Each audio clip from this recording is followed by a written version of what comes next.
All right, why I picked this time of day to film, I don't even know.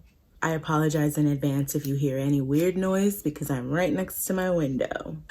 Ooh, yeah. You're probably like, Leah, what are you doing? We're using tape today because I want a really sharp edge for this makeup look.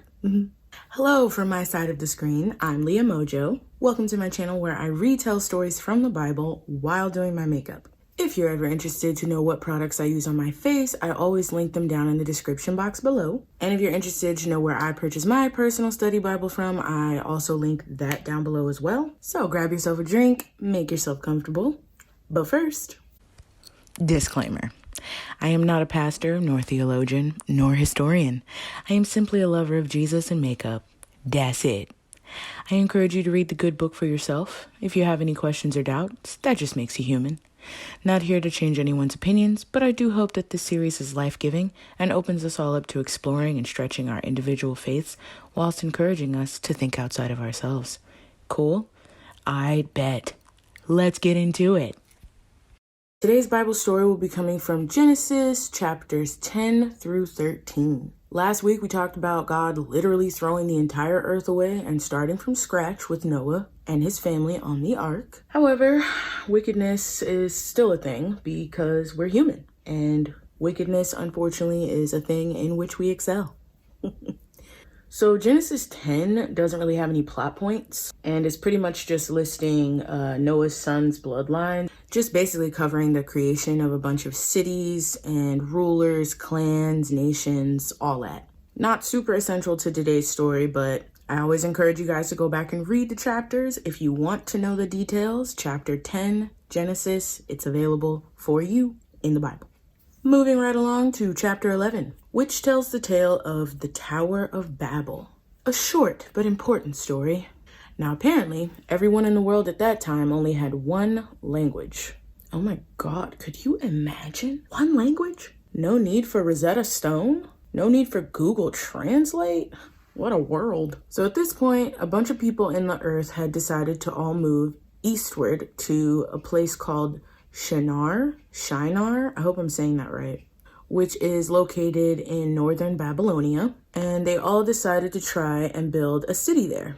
Not just a city though, but a tower that would reach the heavens. I say a bunch, it's probably a very high number of people because remember there was a lot of populating going on at this time. Now, God did not like this idea of people building a tower that would reach the heavens because it probably didn't have the best intentions behind it. So God, knowing that they all spoke one language and that their communication was on point with each other, was like, wow, they can all speak one language and commit to do something like this? Oh no, I will not have it. I will not have it. Oh, I mean, they could literally do anything with this type of communication. So you know what? I'm going to scramble it up a bit. I'm going to make it so that they cannot understand each other. Now, you might be thinking to yourself, why? Like, why would you do that, God? But remember, as humans, by this point in the Bible, we hadn't really set a great track record for ourselves. So God basically was like, I'm going to make their languages sound like Babel to each other. You don't understand a word I'm saying, do you?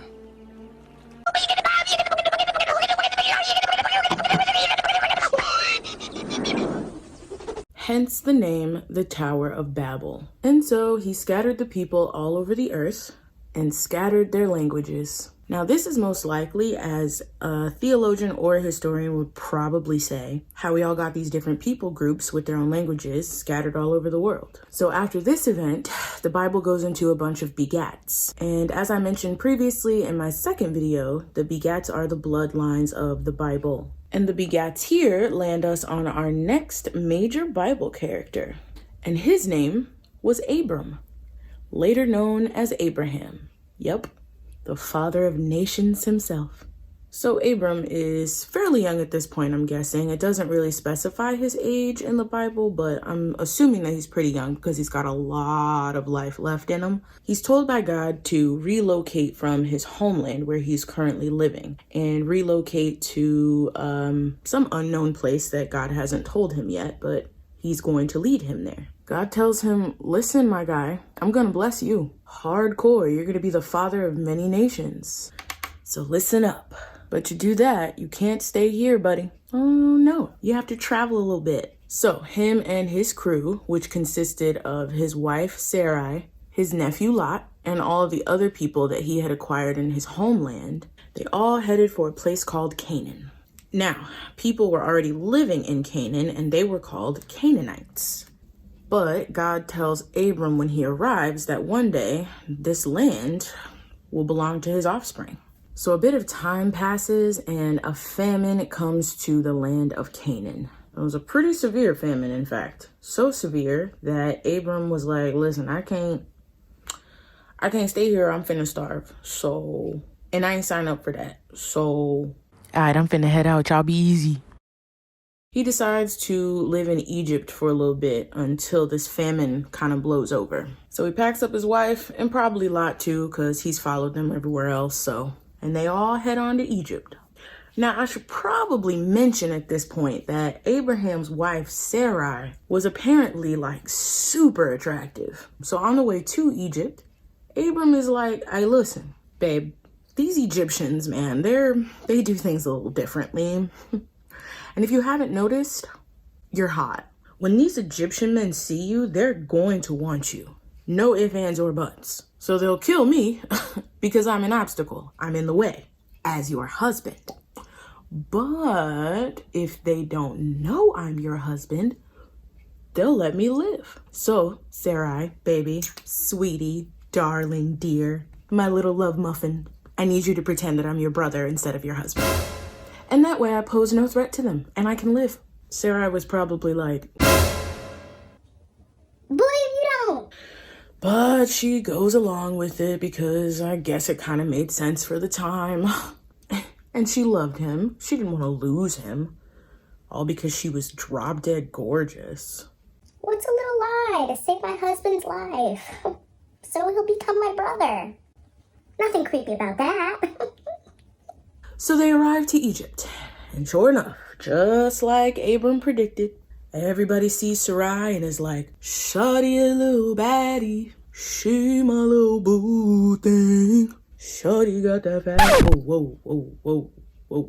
Back to the story. Yeah, everybody sees her and is just like, oh my God, this girl is fine. Even Pharaoh and his officials were sprung. So sprung that Pharaoh and his officials were like, girl, you living with me. So since Abram is her brother, and Lot's probably still a nephew, I wonder what his opinion was on all this. He was probably like, what is wrong with my family? I should have stayed home. They also get to live in the palace. And might I say, Pharaoh treats Abram very well. I mean, homeboy gets real rich. I mean, he was gifted all types of stuff. Sheep, cattle, servants, the whole 9 yards. Oh yeah, they're living it up on the Pharaoh's dime. All because Sarai was so fine. Ooh, bars. Living these lies. How you gonna let your wife be another man's wife? Boy, you better. Meanwhile, the Lord is watching all this like, hold up. This is adultery, bro. So he starts bringing all types of wrath on Pharaoh. What'd I do? Just go to the office. What'd I do? I would have thought he'd bring the wrath directly on Abraham because, I don't know, it's his idea. But nah, God was like, I got a better idea. I'm going to squeeze the truth out of them. And I mean, technically, Pharaoh is still sinning because he's the one that's sleeping with another man's wife. Even though he didn't know. Wow. Whole palace getting diseases because of this charade. One man's lie. That's a sermon. So Pharaoh is peeping this calamity that has been brought into his life and is like, what? Now everything was peachy until you hoes showed up. Somebody better start talking. So I'm sure at this point, Abram probably feels awful. So of course the truth comes out and Pharaoh was like, my guy, why didn't you tell me that she was your wife? Man, get out. Take your nephew, your sister wife, whoever she is, all your stuff, your servants, gather it all up and get out. Not gonna lie, I would have been so pissed if I was Pharaoh. I would have been pissed if I was Sarai. Imagine that fight on the way home. Anyway, after they get kicked out, Abram, Sarai, and Lot all head to this desert region called Negev. And I want to say Negev is located in southern Israel. Could be wrong. Just Google it. Now remember, Abram had become extremely wealthy. He had silver, gold, livestock, servants, all the coin.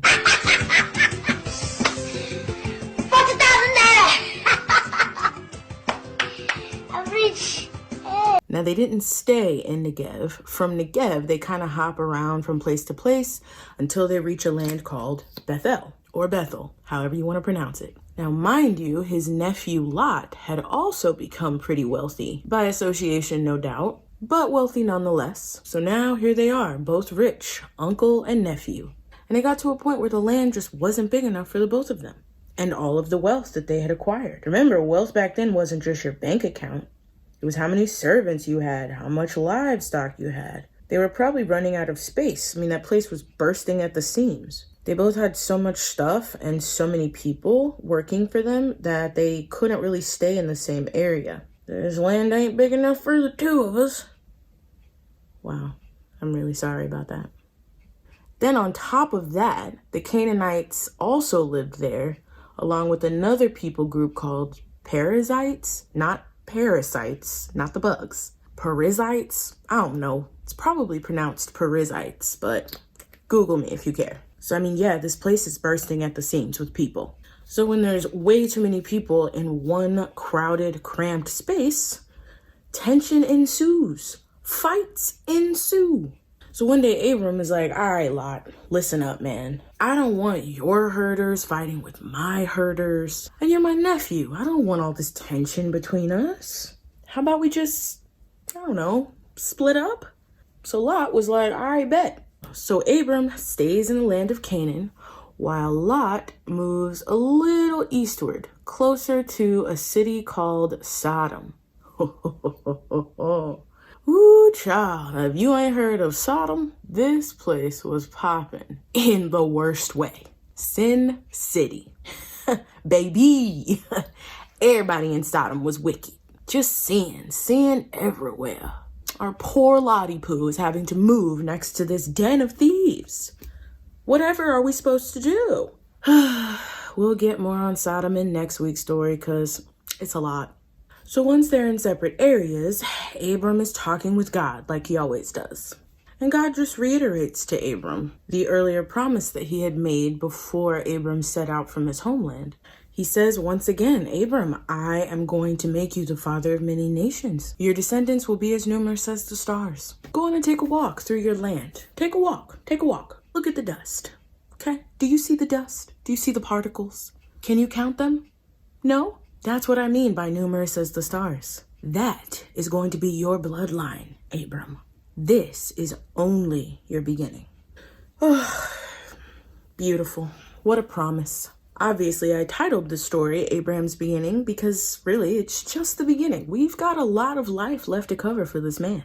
This is only the start of his journey. Meanwhile, his nephew Lot is now living next to Satan's house of pleasures and sin. So keep that in mind, because next week, Abraham is going to have to rescue his nephew. Ooh, bars. So that about wraps up today's Bible story and makeup look. I hope you enjoyed it as much as I did. I'm kind of in love with this one. Be sure to like this video and subscribe for more content. Follow me on Instagram, because that's where I'll be. And I'll see you guys soon for next week's story. I'm kind of excited about that one because Sodom is really popping. I mean, up, down, up, down. Okay, love you, bye.